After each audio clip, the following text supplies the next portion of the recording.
I am Ferdinand Marcos, and I am the President of the Republic of the Philippines. I stand today on behalf of 110 million Filipinos. Hello Universe, it's me again. Ayan guys, nakita nyo yan? Oh, IMG. Bulacan Rally today guys. May 5, hindi, May 7, 2025. Nako po, kadami talaga yan. Sa totoo lang. So, shout out sa mga taga Bulacan. Ayan. Sabi ko sa inyo landslide si PBBM dyan sa tawag dito, last 2022. So, but anyway mga kababayan, dahil Bulacan ang rally nila sa araw na ito, May 7, 2025. Sino bang nag-akala mga kababayan na walang project ang Pangulo dyan? Taliwas doon sa sinabi ni Sara Duterte, walang nagawa ang Marcos administration. Yun, doon po kayo nagkakamali. Panoorin nyo po itong alyansa niya para makita nyo, malula kayo sa kanyang mga proyekto. Sabi ko sa inyo, bawat lugar yan, may proyekto ang Pangulo. At in fairness talaga kay Pangulong Marcos Jr., mga kababayan, talagang masipag siya mag-campaign para sa kanyang mga senatorial. Ewan ko ba kung bakit kumbaga ay yung iba umalis. So, well, bahala na sila sa buhay nila mga kababayan. Tsaka isa pa pakinggan nyo yung kanyang speech, parang nagsusona ang Pangulo So dahil dito guys, pakinggan nyo po ang kanyang speech, and of course ang sigaw ng mga tao, BBM, BBM. Talagang malakas si Pangulong Marcos Jr. Kakaiba talagang karisma niya actually. So shout out uli sa mga taga Bulacan. See you again guys on my next upload video. Bye bye bye and babush. God bless Philippines. Ayan, agay. Kadaming tao talaga, Eto na. Sisiguro ng pamahalaan na walang may iwan sa pag-asenso sa bagong Pilipinas.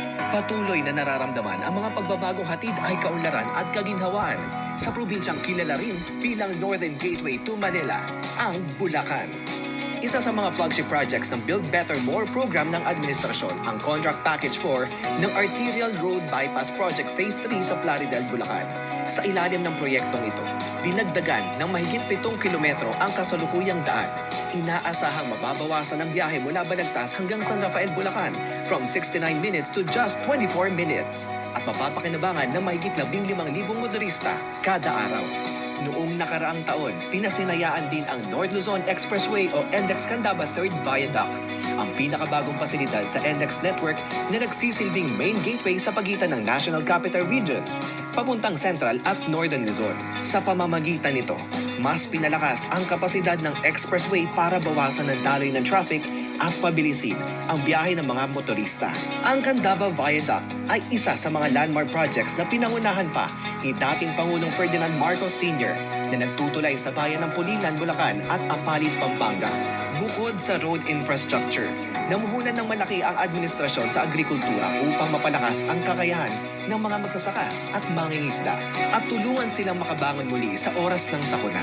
Ang Bulacan bilang isa sa mga probinsya sa Central Luzon na tinaguri ang Rice Granary of the Philippines ay isa sa mga lugar kung saan nailunsad ang kadiwa ng Pangulo upang direktang maibenta ng mga magsasaka at kooperatiba ang kanilang mga ani at produkto. Nakatanggap din sila ng tulong mula sa iba't ibang ahensya ng pamahalaan tulad ng mga rice seedling, cash assistance at iba pang gamit pang kabuhayan.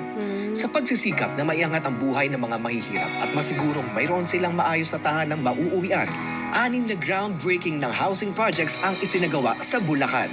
Tinatayang makakapagtayo ng mahigit 30,000 shelter units sa ilalim ng pambansang pabahay para sa Filipino Housing Project o 4PH ng Department of Human Settlements and Urban Development. Bukod sa maayos na pabahay, prioridad din ng pamahalaan na siguruhin may direktang access sa health services ang mga Bulakenyo. Sa pangunguna ng Department of Health, binuksan ang kauna-unahang Interregional Bagong Urgent Care and Ambulatory Service o BUCAS Center sa San Jose del Monte City na siya rin ika-22 BUCAS Center sa buong bansa. Isa ring bagong community hospital ang itinatayo malapit sa 4PH project sa syudad na ito na makapagbibigay ng mabilis at abot-kayang medical services alinsunod sa pagtupad ng Philippine Health Facility Development Plan ng administrasyon. Ang lahat na ito, sumasalamin sa layunin ng pamahalaan na humubog ng isang malakas at malusog na bagong Pilipino na may kakayang makilahok sa mga programang handog hindi lang sa Bulacan, kundi maging sa buong bagong Pilipinas. Wow! Narinig nyo yon? Nakita nyo? Napakalayo OMG. na narating ng Bulacan sa bagong Pilipinas. Lala, Ala guys, ang daming tao. Ala kayo. Oh my goodness. Si PBBM na talaga ang sikat.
Bring it down!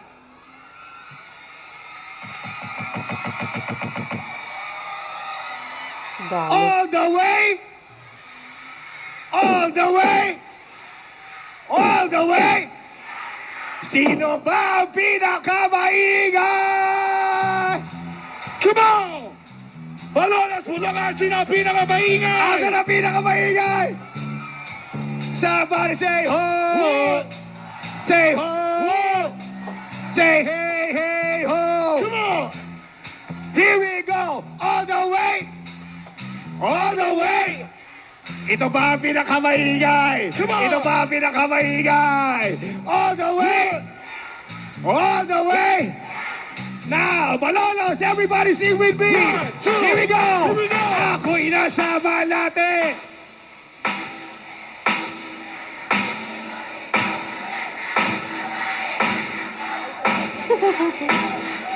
Hindi nagpapatalo taga Bulacan eh. Oh. Shout out. Here we go! Bumanat sa akin ang bilmokonyo, bilmokonyo. Nagtuturo na siya, hindi pa kami on. Upang di Marcos pa rin. mahalata, siya ay nagpayabang. Nagmemenesetwa, daw siya sa alabang. Ako ay umakbay, mahigpit na. Nag-aalaway sa padanyang hapit na. Nang ako'y makaliga, di ko sawa tagpuan. Ngayong gabi, ang Malolos ay nagkakasiyahan. Alright, let's go, baby. Oh yeah. At tinatayan, hindi ko marinig. O madalas, lumalabas. Ako, para dito na, para dito na. Itaas ang kamay, itaas ang kamay. Ang Malolos ay mag-ingay. All the way, all the way. Ito ba ang pinakamaingay? Ito ba ang pinakamaingay? Itaas ang kamay, itaas ang kamay. At Malolos ay mag-ingay. All the way, all the way. Ito pa ang pinakamaingay! Ito pa ang pinakamaingay! Say ho! Say ho! Say hey, hey, ho! Parang ito pinakamaingay! Ito pinakamaingay! Say ho! Say ho! Itaas ang kamay! Itaas ang kamay! Itaas ang kamay! Bulacan ay magigay! All the way! All the way! All the way! All the way! Ito pa pinakamaingay. Ito pa pinakamaingay. Ito pa pinakamaingay. Ito pa pinakamaingay. All the way. All the way. Ito pa pinakamaingay. Ito pa pinakamaingay. Ang Malolos ay nagkakaisa. All the way. All the way. Ang Bulacan nagkakaisa. All the way. All the way. Ito pa pinakamaingay. Ito pa pinakamaingay. Ito pa pinakamaingay. Ito pa pinakamaingay. Say ho! Say ho! Say hey, hey, ho! Come on! Now say, ibigay mo na! Say, ihagis mo na! Parang ito pinakamaingay. Ito pinakamaingay. Ibigay mo na. What? Say ihagis mo na. What?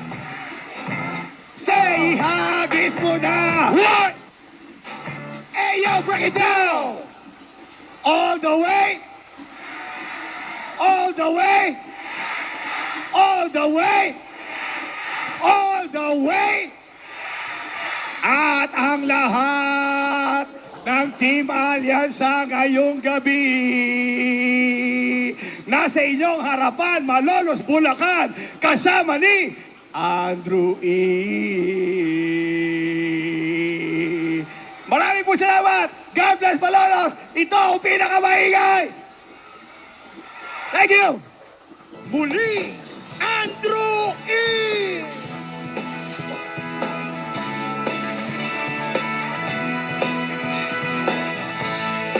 Mga kababayan, ang Pangulo ng Republika ng Pilipinas, Ferdinand R. Marcos Jr. Ng pagkakaisa, alyansa para sa paglaban.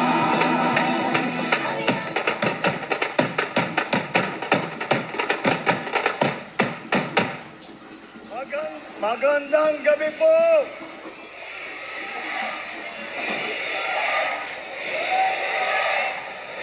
Marami pong salamat.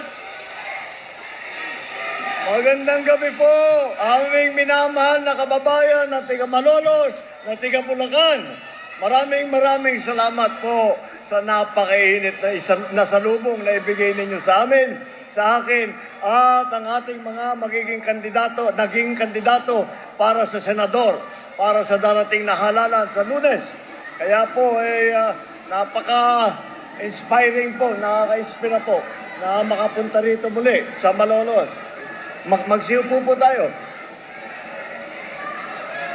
Lagi ko po, hindi po natin makakalimutan na dito po,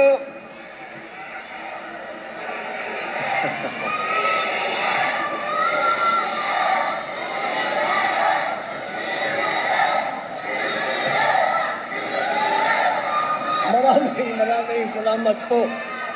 Kita naman talaga natin, mga taga Malolos.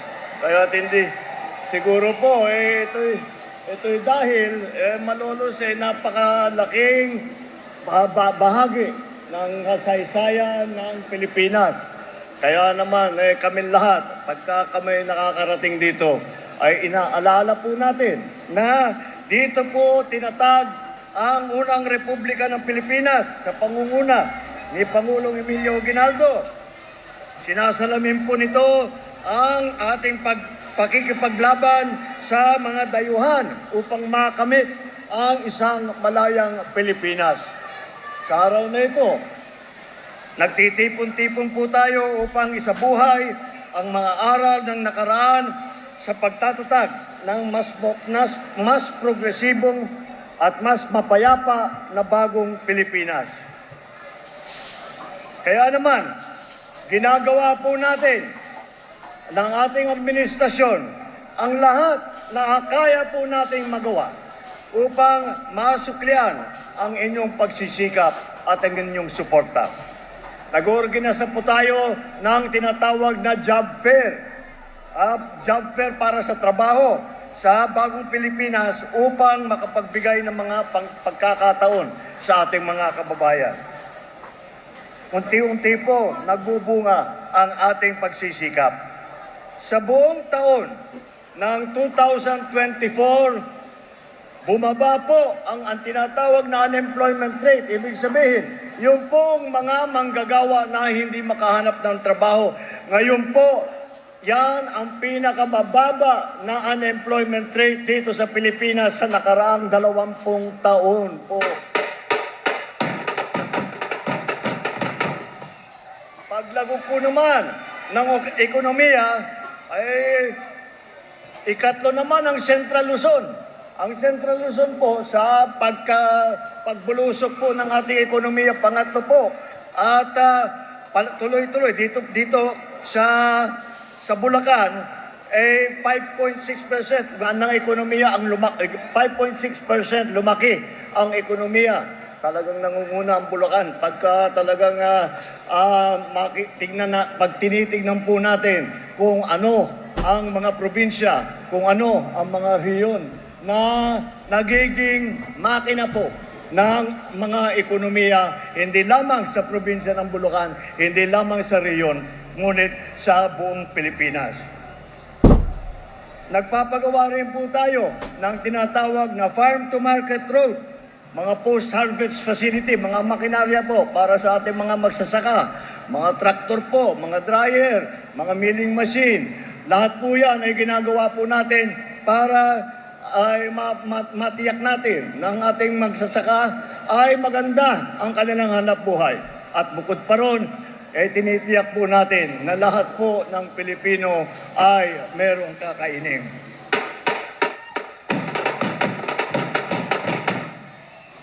Simula noong 2023 hanggat sa nakaraang taon, naglaan ang pamahalaan ng 55 milyong piso para sa 4 na farm-to-market road dito sa Malolos. Pinatupad din po natin ang ating proyekto sa high-value crop upang maging mas masagana ang ani ng high-value crop mula 2022 po hanggang 2024. Nakapaglunsad na po tayo ng 37 gulayan sa paaralan dito po sa lungsod ng Malolos. Sinisikap po natin na maabot ang 20 piso kada kilo para sa bigas. Mas murang bigas ay mabibili ngayon sa Kadiwa, para sa ating mga 4P, para sa ating mga senior citizen, para po sa mga PWD at yung mga single parents. Sa tulong ng mga LGU po, ibubuo po natin ang programang ito at ang ating hangarin na ang pababain ng presyo ng bigas ng 20 piso kada kilo ay maaabot na rin natin. Nitong Marso, tinatayag na nasa 51 bagong urgent care and ambulatory service o BUCAS centers na naitayo sa buong bansa. Ito pong BUCAS center ay dinagdag po natin sa mga ospital para po yung mga maliliit lang na karamdaman ay maaaring magpatingin kaagad kung sino man ang may problema. At ito ay dinagdag po natin dahil po karamihan naman, ang karamihan naman po ay hindi kailangan mag-confine sa ospital. Kaya naman, nasa clinic lang, magtatahi lang ng sugat, o yung bali ng paa, o manganganak, lahat po yan ay kaya naman itong ating mga BUCAS center. Kaya pararamihin po natin ang pararamihin. Dito po sa inyo, nakapagbukas na tayo ng 3 nung BUCAS center na yan. Sa usapang infrastruktura naman, itinatatag natin ang North-South Commuter Railway North 1. Isa itong 38 kilometro na railway line. Kukonekta sa lungsod ng Malolos patungong Tutuban sa Maynila. Sa kasalukuyan, mahigit 22% na ang nagagawa at asahan po ninyo, matatapos ito siguro mga 4 na taon pa, pero matatapos po ito para maging mas maginhawa ang pagbiyahe ninyo sa inyong mga trabaho at pagsayo pagpupunta ng Maynila. Nakatutok din po tayo sa pagsasagawa ng San Ildefonso, San Miguel Bypass Road na magkokonekta sa mga bayan ng San Ildefonso at San Miguel dito sa Bulacan. Bahagi ang proyektong ito sa pagpapalawig ng Plaridel Bypass Road. Sa ngayon, tinatayag na nasa 77% na ang nagawa at ito po naman ay matatapos na natin Disyembre sa taong ito. Sa tulong ng mga reformang ito, mababawasan ang oras ng biyahe ng mga Pilipino. Mas marami na kayo mailalang panahon para sa inyong sarili at para sa inyong mga pamilya. Kaya naman po ay kagaya ng nabanggit ko po, ito po ay marami po ito ay nagsimula pa lang. Itong mga malalaking proyekto na ito, hindi po natatapos ito ng 1 taon, ng 6 na buwan. Ito, matagalan po ito dahil malalaking proyekto na nakakatulong talaga. Kaya kami ay ninanais natin na magpatuloy lahat itong programa ng pamahalaan. At kailangan po natin, kaya po natin nagawa ito, kaya po natin nasimulan, ay dahil po, tayo po ay tinutulungan ng ating mga congressman at lalong-lalo na ang ating mga senador. Kaya naman po, kung tayo po ay ninanais po natin na ipagpatuloy ang magagandang programa na nating sinimulan, kailangan po natin na makahalal ng mga senador na nakakaunawa sa pangangailangan ng taong bayan, na nakakaunawa kung paano ayusin at pagandahin ang buhay ng bawat Pilipino. Kaya po, kaya tayo nagpapasalamat sa inyo lahat na kayo'y nakarating ngayong gabi. Dahil po, narinig ko po si Senator Benhur Abalos, narinig ko po, kanina po kayo, kaya tayo maraming salamat. At kayo'y naiwan dito upang